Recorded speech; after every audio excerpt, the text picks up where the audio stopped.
It's been a week since the New York Islanders left, and we still haven't heard anything from Lou Lamoriello or Lane Lambert. We'll talk about what that may mean. Plus, we begin our player-by-player review of the season with the captain, Anders Lee. We've got all that and more on today's Locked On Islanders podcast. Your Locked On Islanders, your daily podcast on the New York Islanders. Part of the Locked On Podcast Network, your team every day.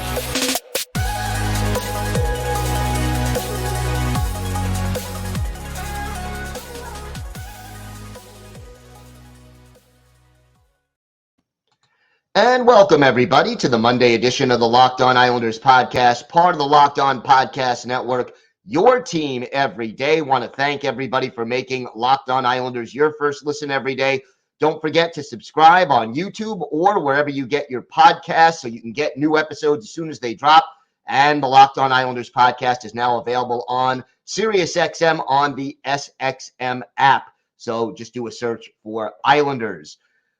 So much to talk about on today's show. But first, if there's something Islanders related on your mind, if you have a question, a comment, maybe a topic you'd like us to bring up on a future episode, feel free to send us an email. The email address, lockedonislanders@gmail.com. And if you leave your first name and where you're from, we're happy to mention you on the show when we discuss whatever it is that's on your mind. You can also follow the show on Twitter at LockedOnIsles, and you can follow me, Gil Martin, on Twitter at Ice Wars, NYR, VSNYI.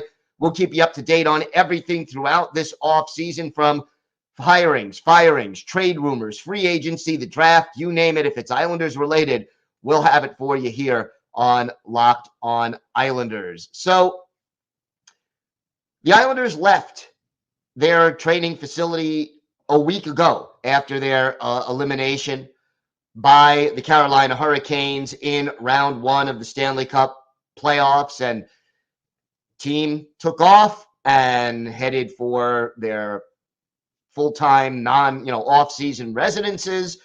That's going to mean different things for different people. And, we even heard from Oliver Wahlstrom, and we know during the season, during the playoffs, players who are on injured reserve are not made available to the media. Yeah, Wally was made available. So, pretty much almost every player who the media wanted to speak to was made available and was addressing the media, talking about the season, talking about their future. But here we are, a week later.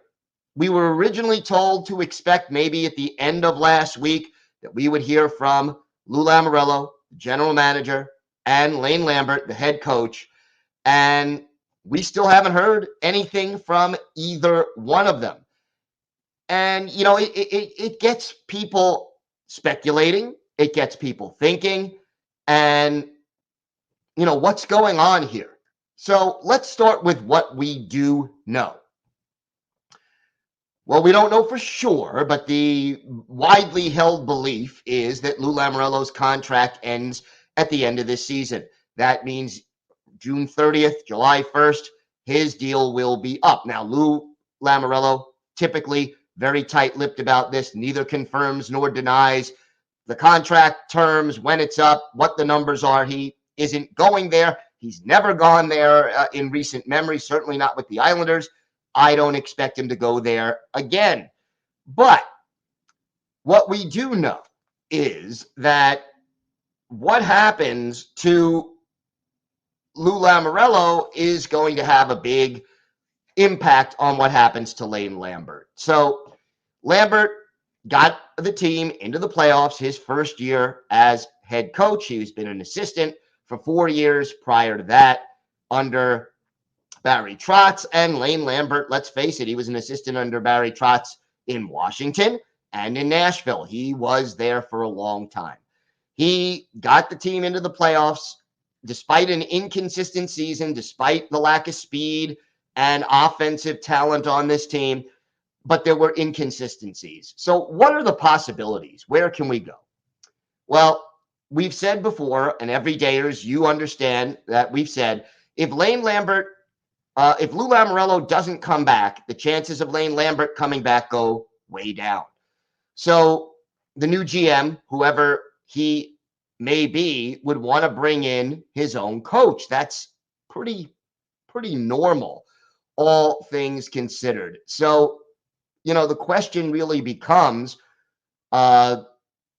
if Lane Lambert, if Lou Lamoriello stays, what happens to Lane Lambert? Lou Lamoriello, like I said, when he was with the Devils, he fired Larry Robinson with what, about 3 games left in the regular season, even though the Devils at that point were in first place in the division, but they were slumping. He didn't think they were ready for the playoffs. He fired him. So if Lou Lamoriello stays, it's, probable that Lane Lambert is back, but certainly not definite. And, the question then becomes, if Lane Lambert isn't there, who is out there? Well, Joel Quenneville is theoretically out there, although he is still suspended by the NHL for his role in the scandal back in 2010 in Chicago that just became public at the beginning of last season. So he is technically needs to apply for reinstatement. The league has not yet said he's back. We know the Rangers fired Gerard Gallant. He is available. We know the Flames parted ways with Daryl Sutter. We know Dallas Eakins is out there. Peter Laviolette is a name we've talked about before. He has coached the New York Islanders, didn't part on the best of terms, but that was a few owners ago and 20 years ago, so who knows? There are, Brad Larson, Dallas Eakins, Daryl Sutter, Gerard Gallant, Peter Laviolette. Those are kind of the best known names out there. And then as far as general managers go, Calgary also let Brad Trebling go. So he is certainly available. Then you've got guys like who are assistant GMs at successful teams. Matthew Darche in Tampa Bay, Lawrence Gilman in Toronto, Jason Botterill with the Seattle Kraken, who raised their game and made the playoffs in their second year of existence. It is always possible that if Lou Lamoriello either retires or is let go, that one of them would be among the top candidates available. And then we all know Chris Lamoriello, still a possibility. We don't know one way or the other. And then right now, Steve Pellegrini is the assistant GM, acting assistant GM with the Islanders. If Lou Lamoriello decides, I don't want to be the GM anymore, but I'll be a special advisor, or I'll be, the director of hockey operations or the vice president in charge of whatever, he basically becomes something other than the acting GM. It's possible he wants Pellegrini or Chris Lamoriello in that role. So those are the options. But I will say this, the longer we go without hearing something, I think the more possible it is that Lou Lamoriello is contemplating not being back. And, this may very well be up to Lou Lamoriello. It could be that management, is leaving the decision up to him. Lou, as we know, is 80. It's not like he's been, that he's, 48 or 55. He's up there in years. He's in the Hall of Fame for a reason, but again, not hearing a week later, plus you start to wonder, are they giving Lou some time to think it over? Or are they going to interview with Lou and then make a mutual decision? Is Lou trying to figure out what he wants to do or what he wants to do with Lane Lambert? There are so many possibilities out there. And all I could say is stay tuned, because again, what should be a very interesting off season is going to continue for the New York Islanders. And I think that's sort of the next big domino to fall, and we'll see how it goes. We have got a lot more to get to on today's show. We are going to start our player-by-player review of this season. We start with the captain. It only makes sense, Anders Lee. So join us. We'll talk about Lee's season, the pluses, the minuses, and what his future with the Islanders could be like, all that and more still to come on this episode of the Locked On Islanders podcast. Today's episode is brought to you by Indeed. There's no I in team, but there is one in Indeed, and that's the hiring platform you need to build yours. When you're hiring, you need Indeed. Indeed is the hiring platform where you can attract, interview, and hire all in one place instead of spending hours on multiple job sites searching for candidates with the right skills. Indeed's a powerful hiring platform that can help you do it all. We streamline hiring with powerful tools that help you find match candidates. And with Instant Match, over 80% of employers get quality candidates whose resume on Indeed matches their job description the moment they sponsor a job, according to Indeed Data US.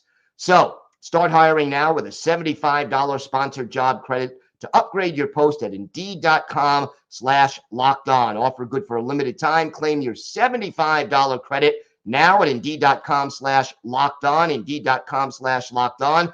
Terms and conditions apply. You need to hire? You need Indeed. So let's start the offseason with the captain, Anders Lee. And you look at the overall numbers for Anders Lee. And, they weren't awful.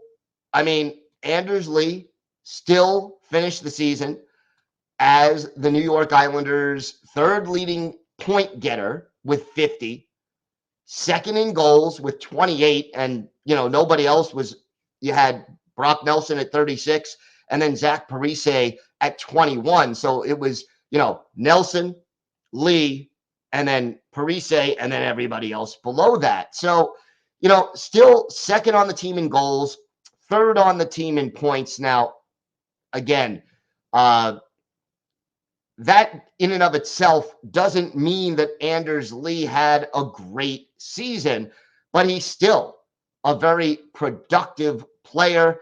And look, he is, I would say, still in the late part of the prime of his career. He's 32. He'll turn 33 in July 3rd. And, he's at the age where he is starting to sort of slow down. And we may have seen that late in the season. Now, nothing was revealed about possible injuries for Anders Lee, but clearly, if you look at his numbers, he started off the season a lot better than he finished it. In the first 15 games of the year, Lee had 8 goals, 6 assists. That's 14 points in the first 15 games, and he was a +1. He had a 3-assist game against the Anaheim Ducks, followed by 4 goals in 4 games, including 2 in a loss in Florida against the Panthers. So, he got the season off to a really solid start.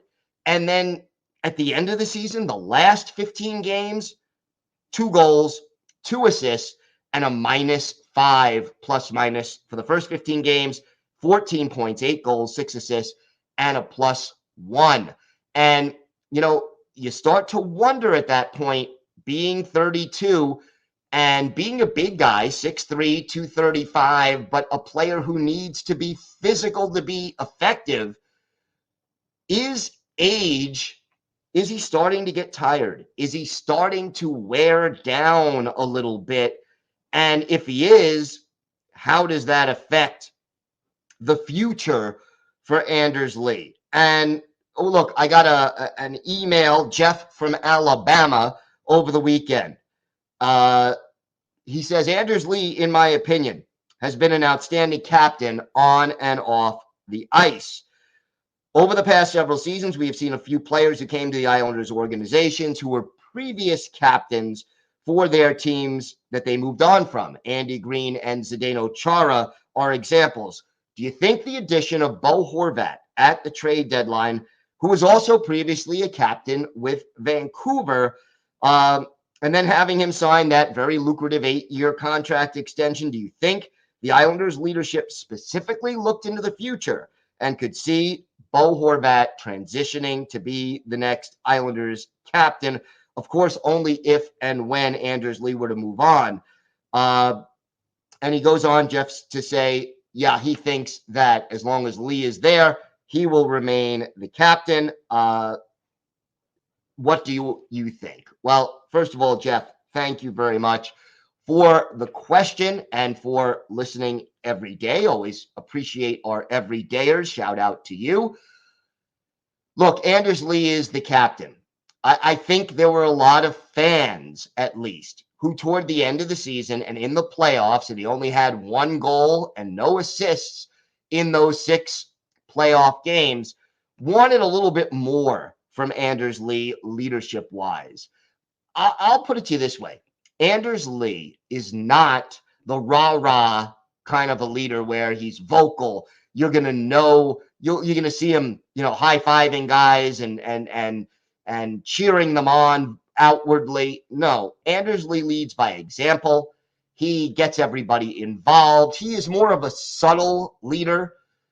As far as the trade for Bo Horvat is concerned, Bo Horvat is going to be here for the next 8 seasons, according to his contract. Anders Lee has 3 years left on his contract. So overall, I think Bo Horvat probably wears an A on his sweater this coming season.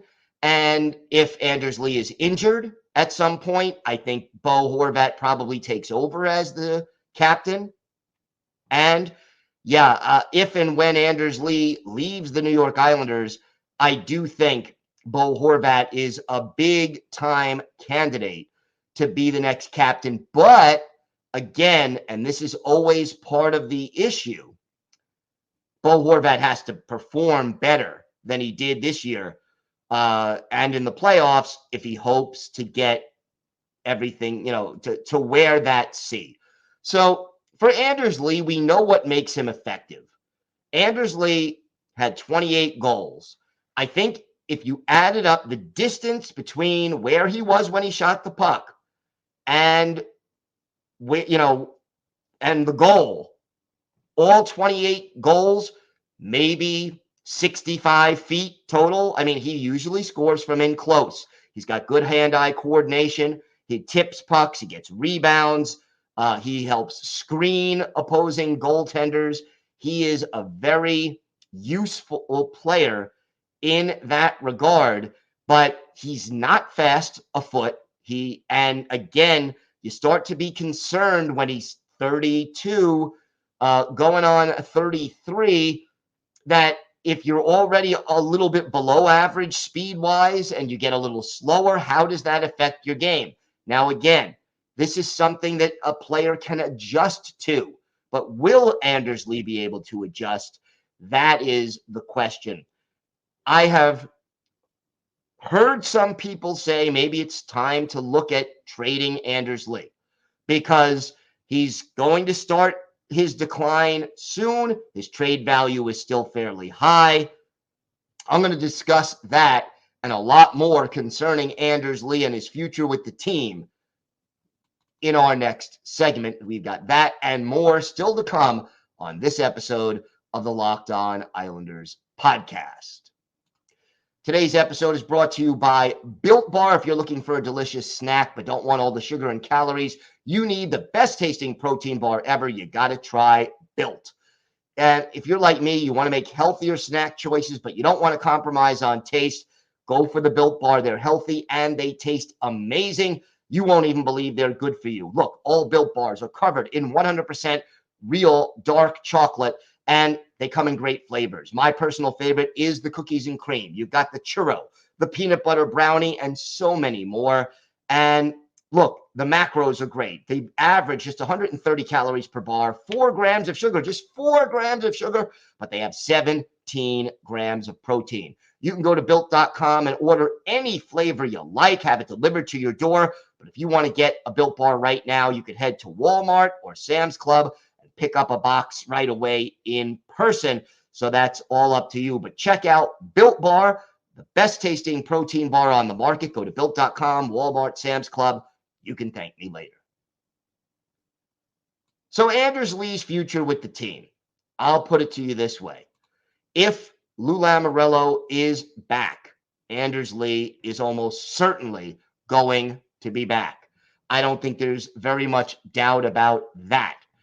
If Lou Lamoriello is not back and there is a general manager who wants to get this team faster, younger, and more skilled, there are still some obstacles as far as trading away Anders Lee.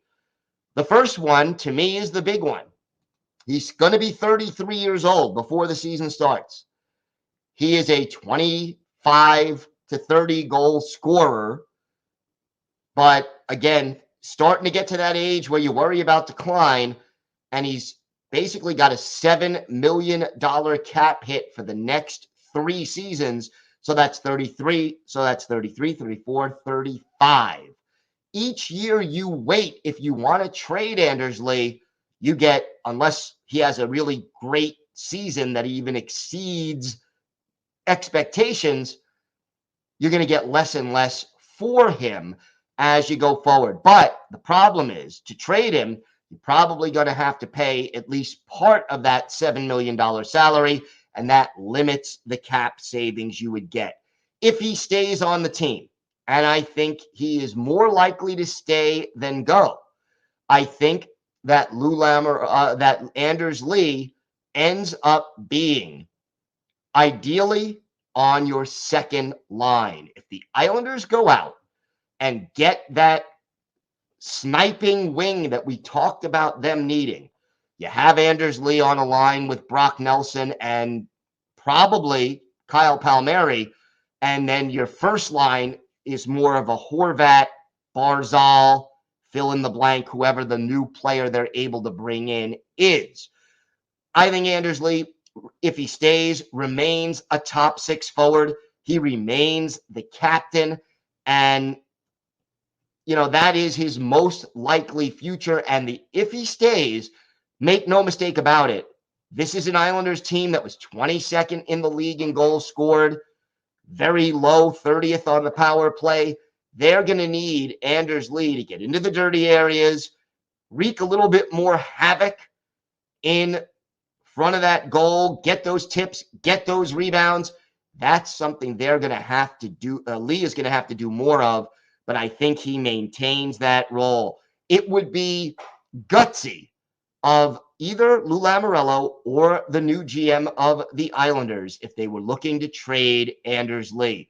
You, again, probably maximize return for him if you do it this year, but how do you replace those 28 goals? You still have to replace the leadership, and I know the inconsistency of this team last year made some people question Anders Lee's leadership, but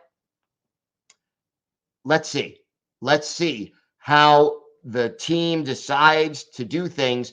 They need more consistency from Lee, and they need him to be more aggressive in front of the net and utilize his size more to his advantage and make the adjustment to the fact that his already below average skating ability or speed has maybe slowed down even a half a step more. He's got great balance and great strength, but he's got to be able to do that in game 77 and not just game 17. And come playoff time, he's got to be ready to do that as well. This past year, he wasn't really ready, and that is a big concern for the fans, and it's something that Anders Lee is going to have to improve on in the coming year. All right, time now for our Islanders birthday of the day, and Sunday was the 46th birthday of former Islanders winger Brad Isbister. Isbister, drafted by the original Winnipeg Jets in the 3rd round back in 1995, made his NHL debut for the Phoenix Coyotes, as they were known then, in 97-98, became an Islander in 1999-2000, spent 3 full years on the island, and then part of a 4th was traded to the Edmonton Oilers at the trade deadline in 02-03. His best year with the Islanders was his first year.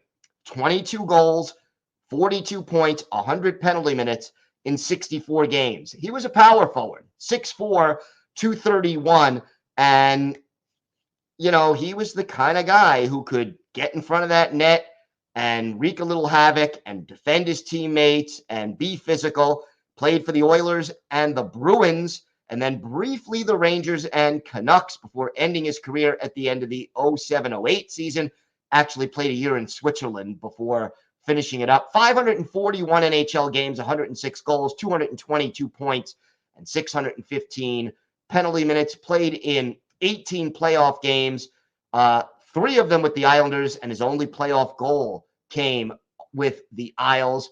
One of his better games with the Islanders, well, this is an easy one. January 6, 2002, at the Phillips Arena in Atlanta. Islanders and Thrashers.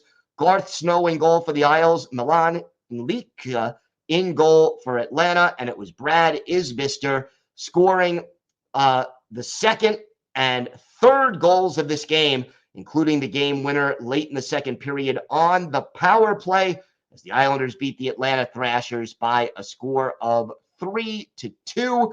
Brad Isbister, 6 shots on goal in this game to lead the Islanders. He did have the game winner and was a +1 in this game. So again, happy birthday to Brad Isbister. He is our Islanders' birthday of the day. We will be back tomorrow as we continue our player-by-player look at this team, and hopefully, we'll go down the entire roster before the offseason is over. So player-by-player, we'll have that analysis. I want to thank everyone for making Locked On Islanders your first listen every day. Everydayers, tomorrow we will move on, and we will talk about Scott Mayfield, who is going to be an unrestricted free agent unless the Islanders sign him again. So make sure you join us for that, and we'll talk about his future coming up on that show as well. Until then, have a great day, everybody. Stay safe, and of course, let's go Islanders.